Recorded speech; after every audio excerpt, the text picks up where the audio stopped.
ময়মনসিংহের ভাইরাল রিসোর্টে আপনাকে স্বাগতম। বলা হয়ে থাকে এই রিসোর্টটি ময়মনসিংহের সবথেকে সুন্দর রিসোর্ট।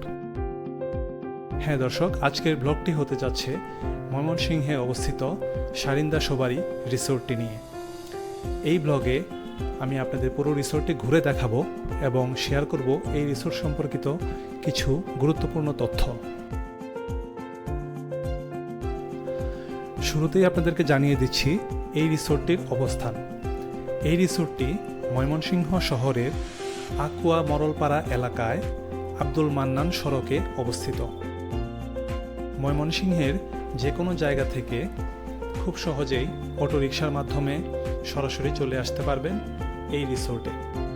অনেক সময় বিভিন্ন পার্টি বা ইভেন্টের জন্য পুরো রিসোর্টটি বুক করা থাকে, সেক্ষেত্রে সাধারণ দর্শনার্থীদের প্রবেশাধিকার সংরক্ষণ করে রাখা হয়। তাই আসার পূর্বে অবশ্যই কর্তৃপক্ষের সাথে যোগাযোগ করে আসবেন।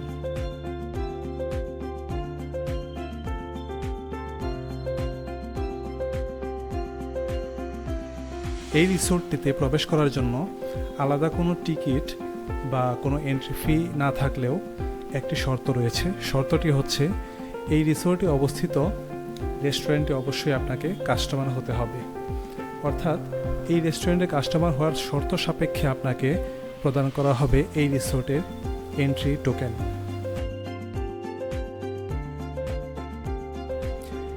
যাই হোক, রিসোর্টে প্রবেশ করার পরপরই উপলব্ধি করতে পারবেন এর প্রাকৃতিক এবং সবুজ সৌন্দর্য। প্রবেশ করার পরপরই পেয়ে যাবেন সবুজ সুন্দর প্রশস্ত মাঠ এবং মাঠের মাঝখান দিয়ে চলাচলের সুন্দর রাস্তা, সবকিছু একদম পরিষ্কার পরিচ্ছন্ন। পেয়ে যাবেন পানির ফোয়ারা, একটি লেক এবং দুইটি ব্রিজ। যারা ঘুরতে যাবেন চিন্তা করছেন তারা অবশ্যই চেষ্টা করবেন সন্ধ্যার পরে কিছু সময় এখানে কাটানোর জন্য, কেননা পুরো রিসোর্টটিতে একটি আলোকসজ্জা করা হয় যেটা সন্ধ্যার পরে এই সৌন্দর্যটা অনেক গুণ বাড়িয়ে দেয়।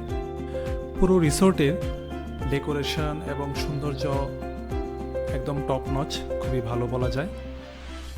তবে খাবারের কোয়ালিটি এবং স্টাফ বিহেভিয়ার টপ নচ না হলেও একটা ডিসেন্ট পরিবেশ এখানে আছে।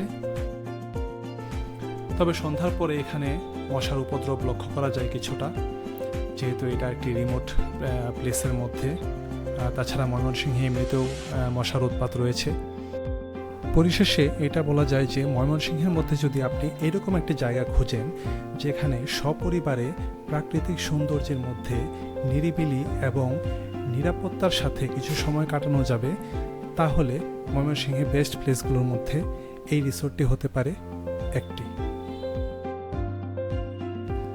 তো দর্শক, আজকে এ পর্যন্তই থাকলো। যদি কোনো কোয়েশ্চেন থাকে, যদি কোনো প্রশ্ন থাকে বা কোনো কিছু জানার থাকে, তবে অবশ্যই কমেন্টে জিজ্ঞেস করতে পারেন, আমি উত্তর দেওয়ার চেষ্টা করব।